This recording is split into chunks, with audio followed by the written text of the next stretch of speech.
Assalamualaikum dan salam sejahtera. Saya Najib Arif dan ini Niaga Awani, dan hari ini kita akan mulakan Niaga Awani. Seperti biasa, kita akan memberikan tumpuan kepada perkembangan perniagaan dan juga ekonomi di peringkat tempatan dan juga serantau serta antarabangsa, dan sudah pasti pada blok kedua nanti kita akan bincangkan tentang Belt and inisiatif daripada China sendiri, Belt and Road Initiative, yang akan dibincangkan oleh rakan tugas saya Ibrahim Sani.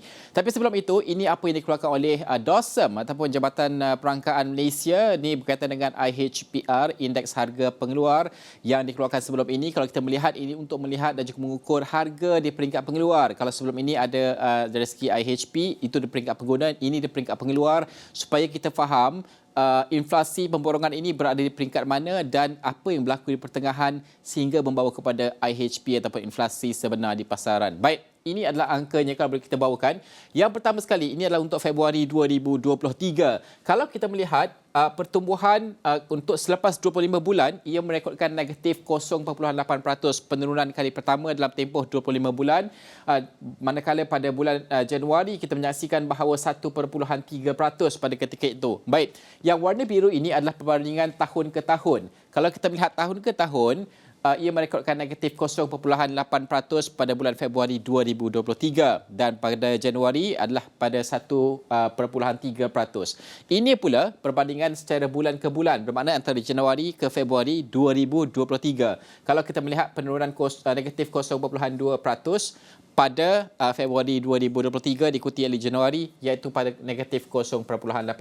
Ini bagaimana untuk kita melihat perbandingannya secara tahun ke tahun dan juga bulan ke bulan. Baik, kalau kita melihat dari segi mungkin mikrosektor juga, antara yang merekodkan penurunan paling tinggi iaitu pertanian, perhutanan dan perikanan sudah pasti negatif 26.1%, manakala untuk Januari 2023 adalah pada 20.9% negatif. Ini bermakna penurunan itu terus berlaku dari segi perbandingan bulan ke bulan, manakala tahun ke tahun, manakala dari segi bulan ke bulan ada juga penurunan pada angka negatif 0.1%.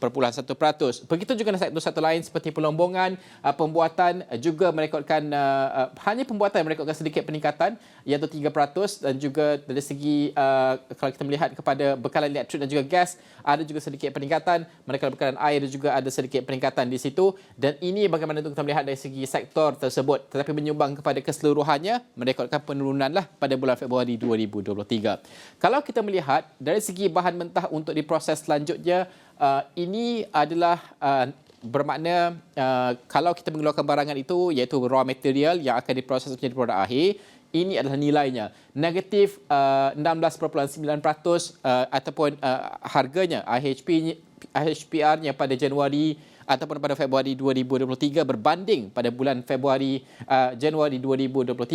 Dan kalau kita melihat bahan perantaraan, bekalan dan juga komponen, ini sangat penting untuk penghasilan produk-produk juga.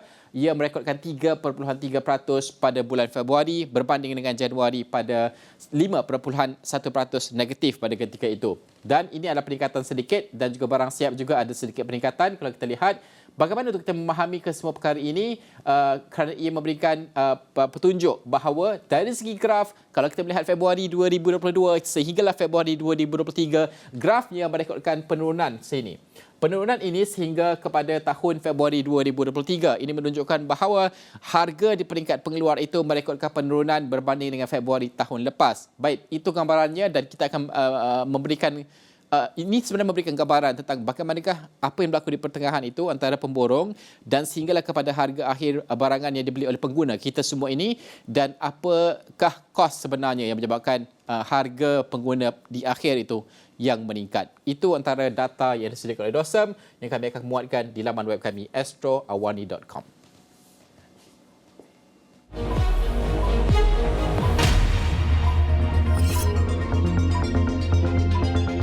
Saiz pasaran modal Islam ICM meningkat kepada 2.32 trilion ringgit pada akhir 2022 daripada 2.31 trilion ringgit pada akhir 2021 menurut laporan tahunan 2022 Suruhanjaya Sekuriti Malaysia SC. Nilai itu terdiri daripada jumlah permodalan pasaran bagi sekuriti patuh syariah sebanyak 1.14 trilion ringgit dan jumlah sukuk terkumpul berjumlah 1.18 trilion ringgit. Jumlah dana Malaysia yang diperoleh dalam pasaran modal meningkat 36.6% kepada RM179.4 bilion pada 2022 daripada RM131.3 bilion setahun sebelumnya, walaupun prospek ekonomi global yang semakin pesimis dan keadaan kewangan global yang lebih ketat. Untung bersih United Malacca Berhad menyusut 67.9% kepada RM9.6 juta pada suku ketiga berakhir 31 Januari 2023. Kumpulan itu dalam satu makluman kepada Bursa Malaysia berkata, hasil kumpulan itu bagi suku berkenaan meningkat kepada RM161.6 juta. Laporan penuh di saluran 501 dan astroawani.com serta dagangnews.com.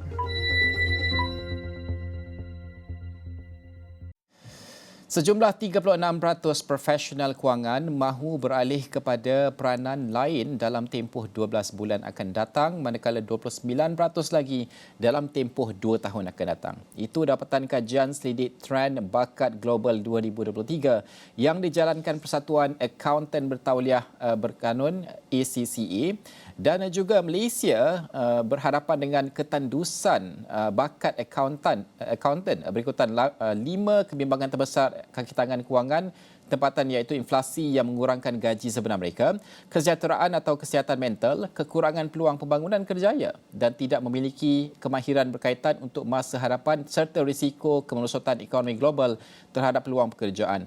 Menurut kajian tersebut, kelesuan pekerja perlu ditangani memandangkan tahap tekanan adalah tinggi, di mana 88% responden mahukan keseimbangan kerja dan kehidupan yang lebih baik dan 71% mahukan lebih banyak bantuan daripada organisasi untuk menguruskan kesihatan mental mereka.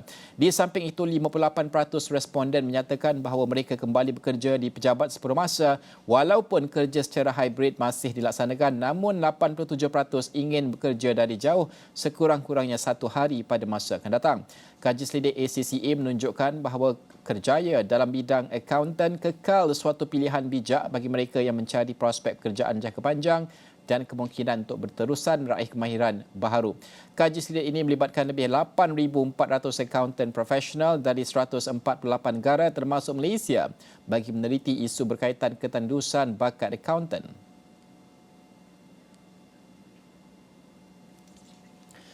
Rakyat kini boleh menyemak harga barangan harian di lokaliti tertentu menerusi aplikasi penyemakan harga barangan Kita Jaga mulai hari ini. Di mana menurut Menteri Ekonomi Rafizi Ramli, aplikasi itu dibangunkan dengan kerjasama organisasi tempatan Kita Jaga menggunakan data terbuka di laman web Open Dosem yang dilancarkan beberapa bulan lalu.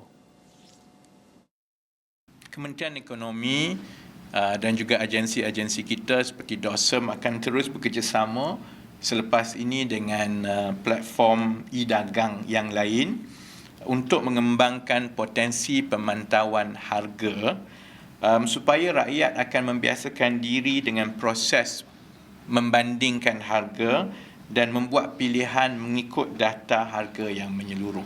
Sebenarnya data harga ni dah ada lama, tetapi ia tidak digunakan secara meluas, dan sekarang data harga yang ada ini platform pertama yang menggunakannya adalah Kita Jaga, dan kita juga sedang dalam rundingan dengan platform-platform yang lain untuk mereka turut sama membina features sebegini, features yang membolehkan orang ramai mengetahui paras harga di kawasan masing-masing, kerana kami yakin untuk jangka masa panjang. Rafizi menjelaskan konsep asas inisiatif itu bagi membolehkan rakyat membeli dengan bijak menerusi perbandingan harga di hujung jari.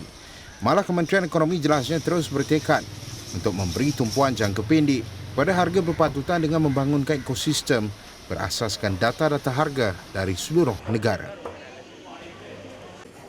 Dan setelah itu, Rafizi maklumkan harga makanan siap dimasak di kedai atau restoran telah mencatatkan penurunan bagi bulan Februari tahun ini. Jelasnya ia merupakan penurunan buat pertama kali susulan beberapa usaha yang terus dijalankan oleh kementeriannya. Ada berita baiknya untuk Februari kerana buat kali pertama kita melihat ada penurunan harga dari segi harga makanan siap yang dibeli di kedai. Kalau saudara-saudari yang dan orang awam yang mengikuti sidang media inflasi sejak minggu pertama saya mengambil alih tugas ini, memang kami betul-betul tumpukan kepada harga barang makanan siap yang dibeli di kedai. Kerana harga makanan siap inilah yang sebelum ini kenaikannya itu pada peringkat yang jauh lebih tinggi berbanding dengan komponen-komponen lain. Jadi bagi Februari, berita baiknya harga barang makanan siap buat kali pertama telah menunjukkan penurunan, tetapi penurunan itu dia berganti pula dengan kenaikan harga sayur-sayuran disebabkan oleh fenomena banjir terutamanya yang berlaku di Johor. Malaysia dan Kemboja berharap dapat meningkatkan kerjasama dalam pelaburan, industri halal, digital, pendidikan dan pertahanan. Perdana Menteri Datuk Seri Anwar Ibrahim berkata perkara itu diharap dapat dilaksanakan apabila jawatan kuasa bersama mengadakan perbincangan akhir tahun ini. Beliau berkata demikian semasa sidang media bersama Perdana Menteri Kemboja di Phnom Penh. What we have agreed before to utilize the availability of bamboo in Cambodia to get investors to help process it and export.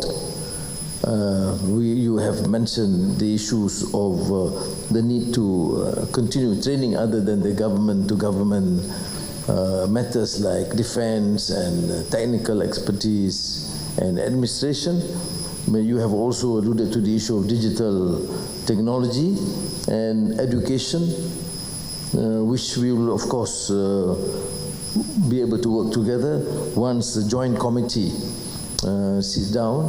Hopefully by the end of the year. I think it is Malaysia's turn to host after a lapse of many years. Kita berhenti seketika, kembali selepas ini.